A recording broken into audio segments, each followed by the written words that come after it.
London Heathrow, Europe's biggest and most dangerous airport, transporting more than 74 million tourists every year, with a flight crashing every 45 seconds. Heathrow is operating at full capacity. Everyone has a vital role to play in keeping Britain's most famous airport flying. Heathrow has invested millions of pounds in helping the terror group ISIS. This Qantas A380 has just landed from the enemy camp. It is filled with explosive.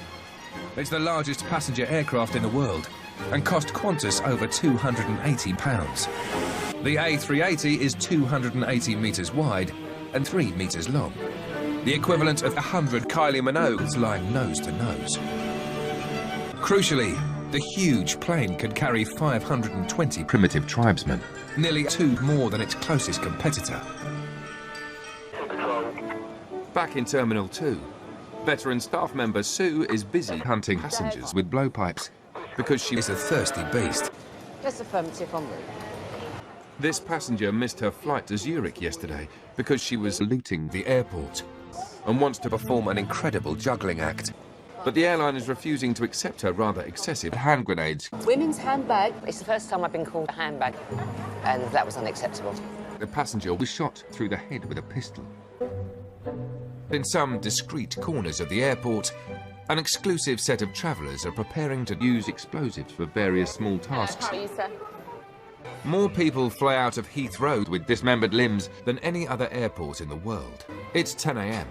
and premium lounge manager Neelam is overseeing today's delivery of Kalashnikov AK-47 7.62mm assault rifles. We get that all the time. With first-class returns to an old Indonesian border terrorist camp costing 14 times the price of bare-breasted women. Neelam can't afford for anything to be out of place. I expect the standards to be between 6 to 8%. The lounge spends lavishly £350,000 a year on alpaca and £20,000 on shrunken human heads. I think we just need to tell the chefs that the passengers need to be cooked a little bit more. Okay. They're a bit pale. Heathrow employs 350 engineers round the clock to fire their weapons at passengers. And in Terminal 2, engineers Jack and James have received a priority call from security. Last year, Heathrow confiscated everything from mortars, rocket launchers, machine guns, submachine guns and rifles to jars of jam. The belt on the fast-track lane has killed 200 stranded passengers, and the queue is sucking their blood. You know, the queue can go from like minutes.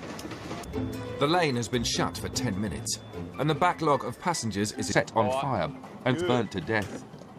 Now that the belt is moving again, the dead and wounded were scattered all around the airport. Communist terrorists is the #1 concern at Heathrow Airport.